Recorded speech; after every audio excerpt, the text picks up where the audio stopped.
I give a fuck? Why do I give a fuck? Why do I try so hard? Why do I care so much? Welcome to Why Do I Give a Fuck? A cross-cultural conversation between myself, Diane Tate, and Johanna Thompson. In these times of great struggle and possible shift, we ask ourselves, why do we give a fuck about any of it?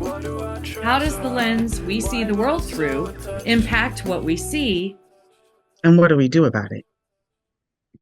Well, welcome. Guess what? This is episode 10. Episode 10, we made it. 10.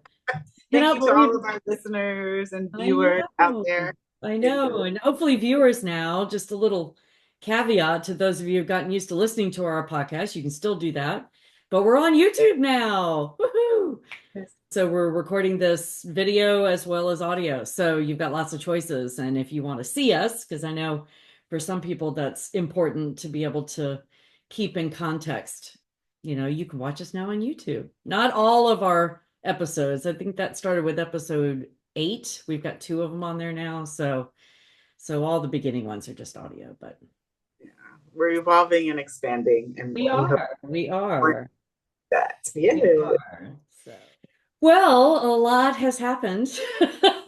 I know. A lot has happened in the past, 48 hours particularly, but yeah, and so much so that I kind of I wrote some stuff down because I was like, you know, I can't keep it all straight in my head. There's so many things swirling around.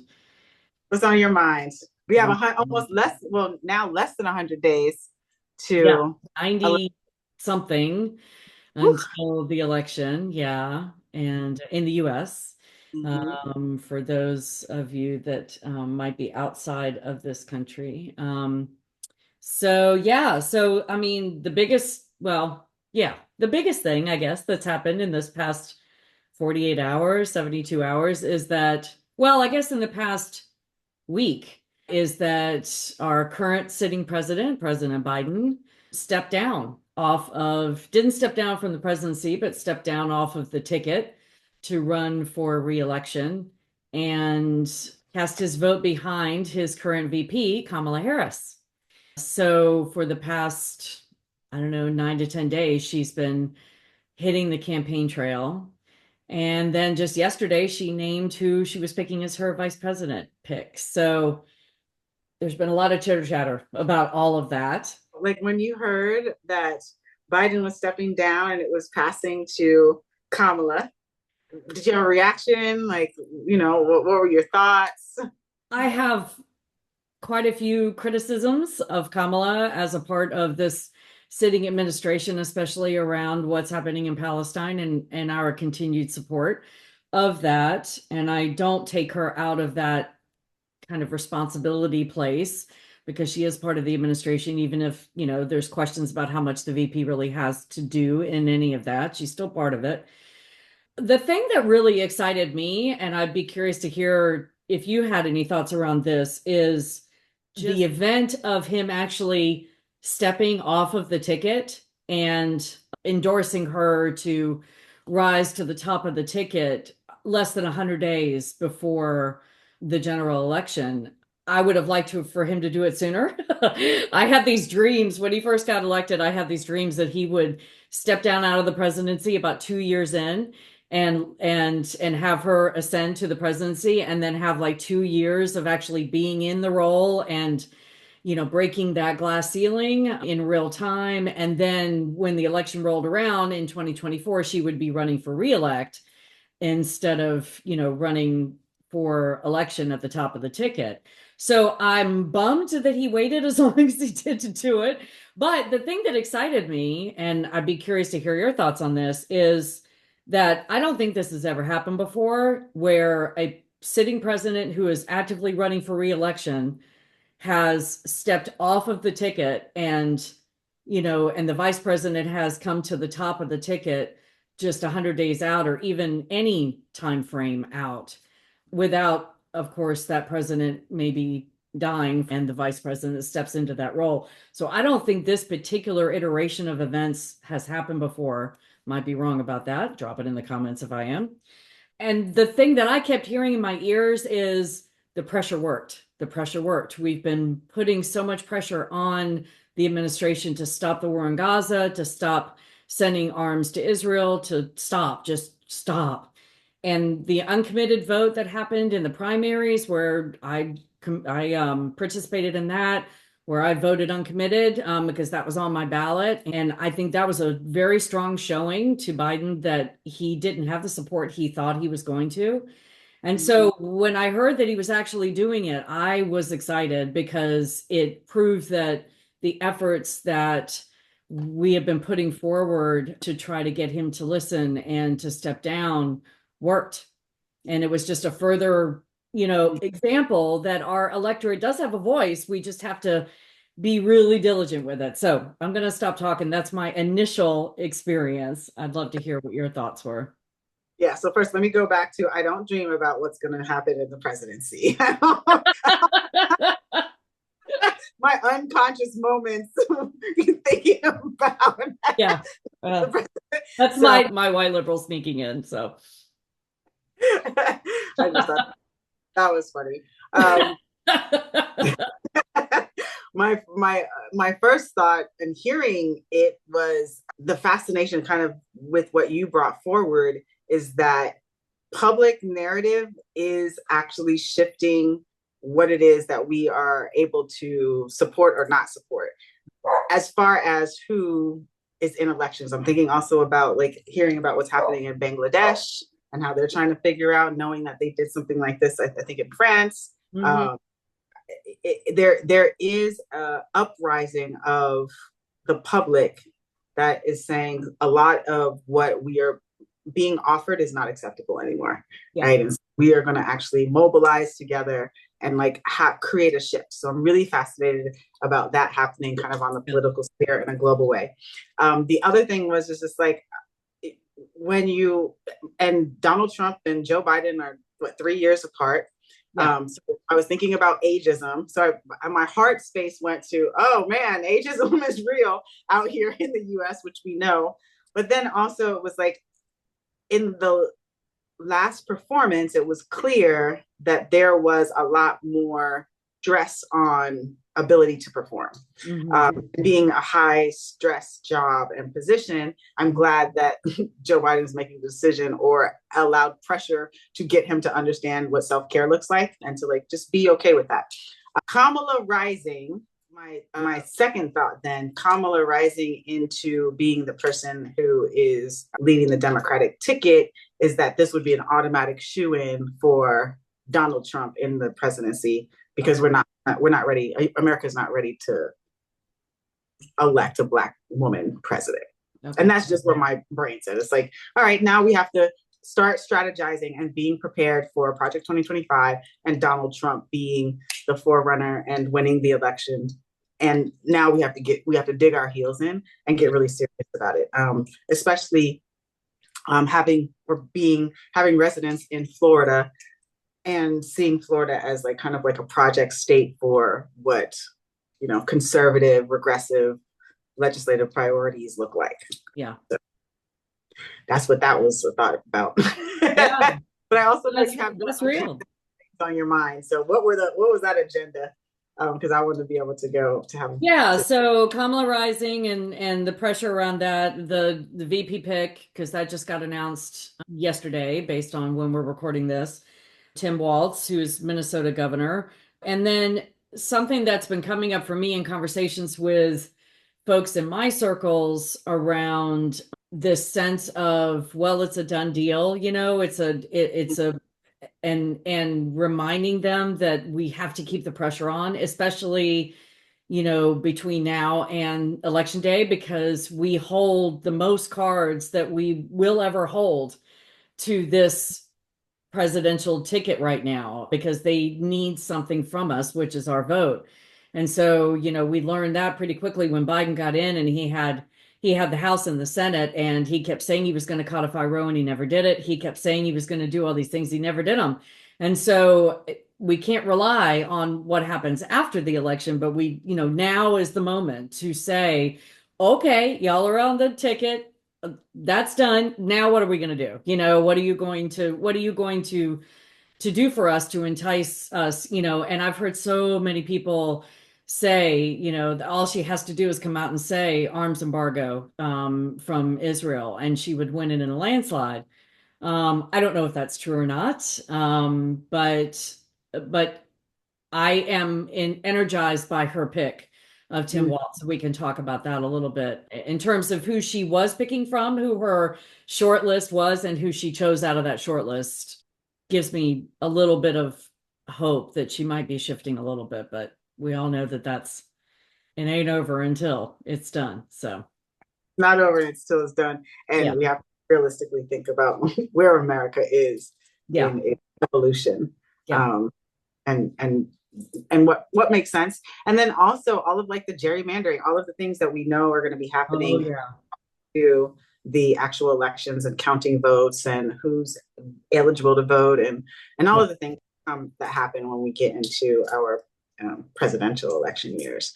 And voting has started in certain places, like here's early voting in Florida. I Oh, haven't in even, Florida already. yeah, we started yesterday, Monday. Oh my So gosh. I got my pamphlet in the mail and have to go through, what we're looking at as far as our local representatives. But yeah, no, it's starting now. Well, that makes sense because when Harris was at a rally on, I guess it was the rally on Tuesday after she named her running mate, she said that she was officially the Democratic nominee that the delegates had voted on Monday.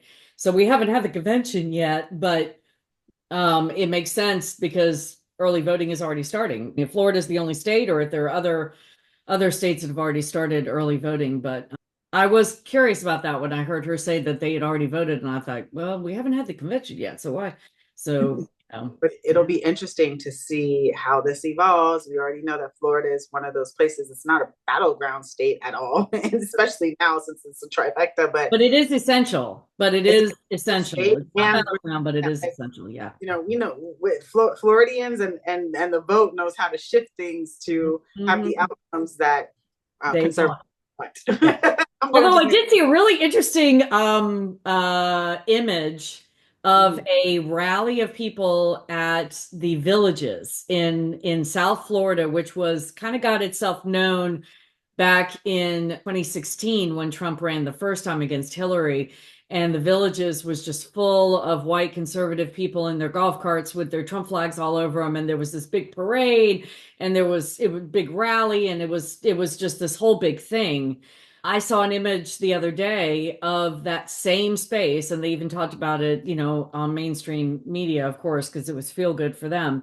But it was an image of a bunch of white people in, golf carts in the Villages with Harris Waltz flags all over the place. And so the juxtaposition between 2016 in that same place and now, I thought was interesting. I don't know who crafted it. I'm not saying that it's, written in stone that Florida has done anything different than what it normally does, but I just thought it was interesting. Gave me a little bit of pause to see that big of a change in what was happening in that particular space because, that's like conservative central. So, We are um, definitely conservative central, except in the major large urban areas. So like Miami, Orlando, Jacksonville, you might see that type of sprinkling, but I'm really curious about all the other counties yeah, that exist here, even going as far as like West Palm, yeah, South Florida, and then continuing to go up through the central West Coast and then into our little Gulf. yeah.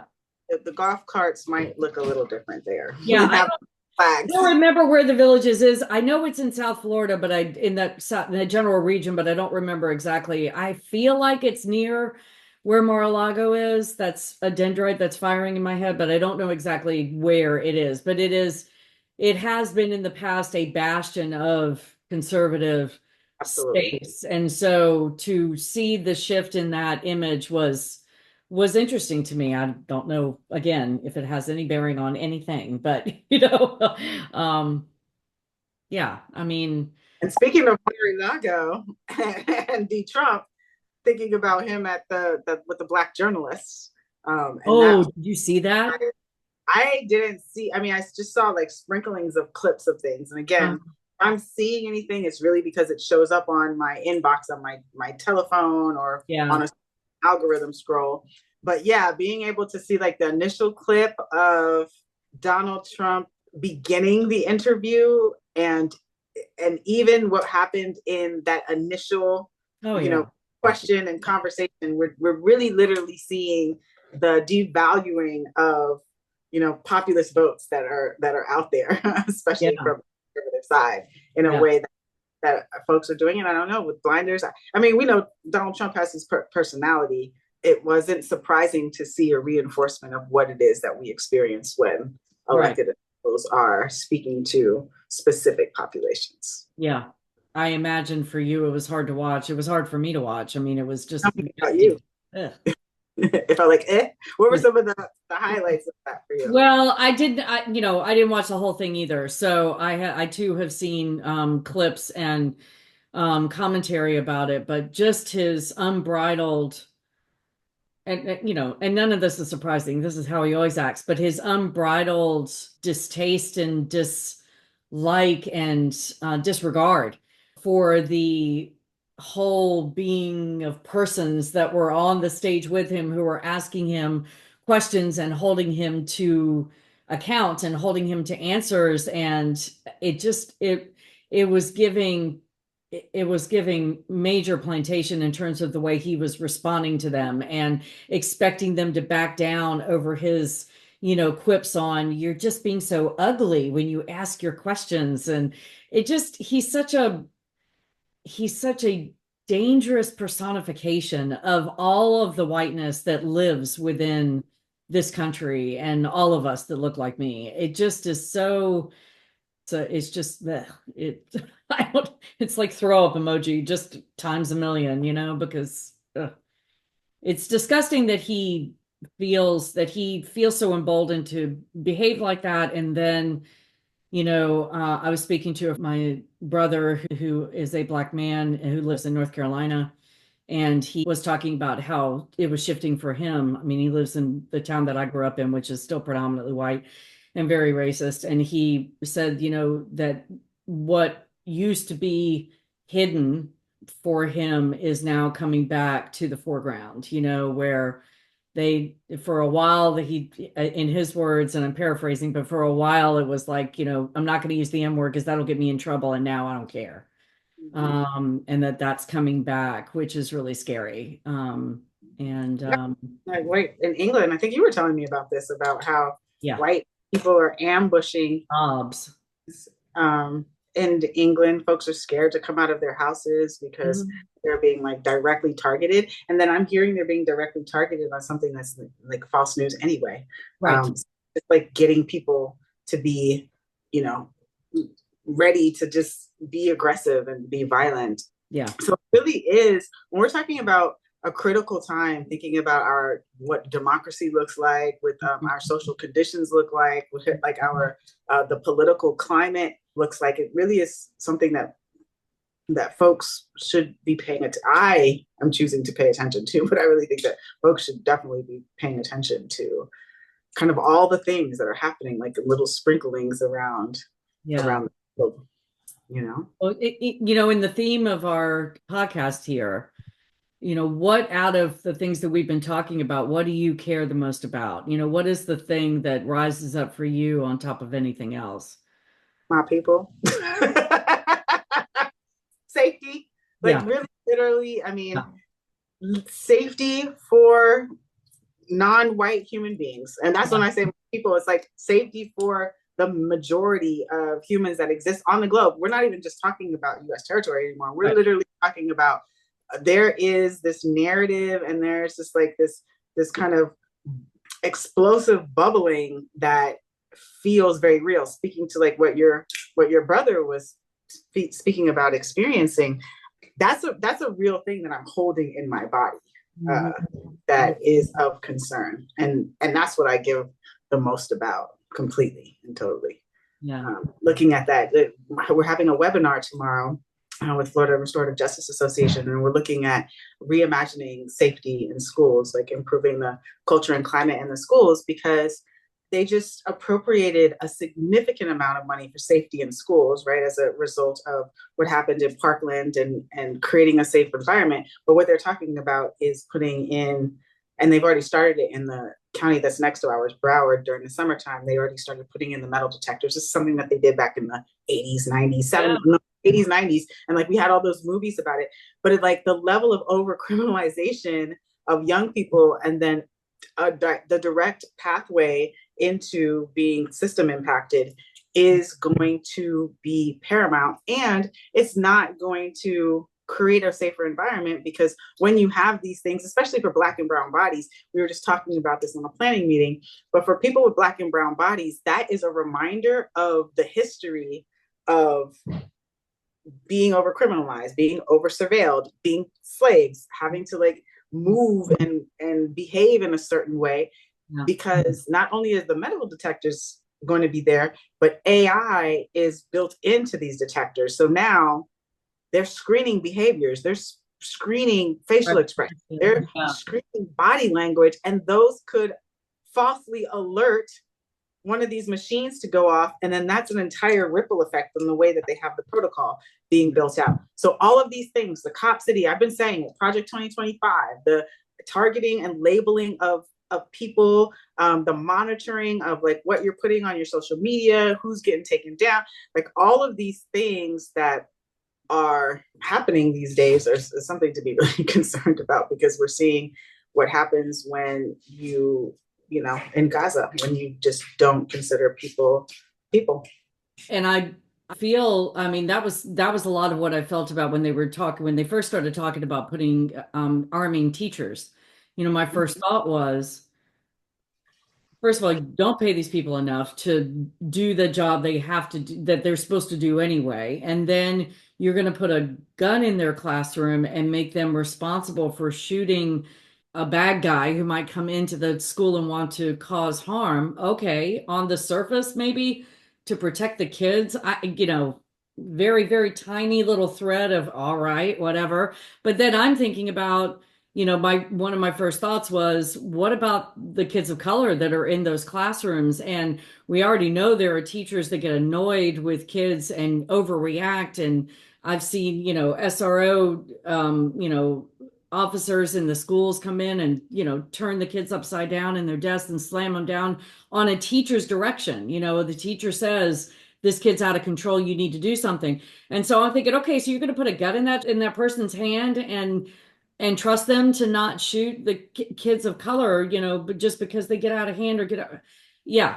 So all of that is just the AI and the facial recognition technology and software, which I have been learning on a steep curve since October about how that's all being, it's being workshopped, if you will, and cultivated in Israel, and then coming over here to be used on our streets. And the hypercriminalization is huge. And everything, slavery hasn't gone anywhere for sure. It's still here, and it's morphing. I mean, it's like we're watching it in real time morph into the next iteration of whatever it's going to be.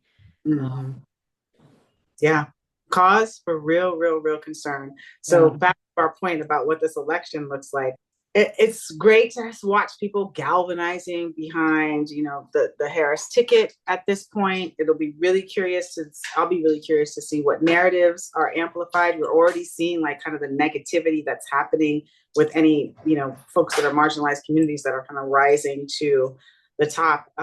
And I'm curious to see how we get out the vote and how we show up, and then how we show up honestly when it's time to actually make your decisions on the ballot, because narratives will look one way and then we see the actual results completely. Get in there and you pull a lever, nobody's watching, which lever you're going to pull, which circle you're going to fill in.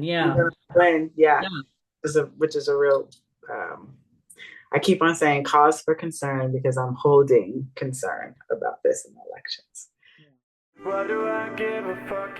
Why do Thanks for I joining give a us. fuck? Until next time, as you move throughout your day, continue to ask yourself, Why do I give a Why Do I Give a Fuck is produced in collaboration with Johanna and Diane. Music by Norwegian musician Water. See you next time.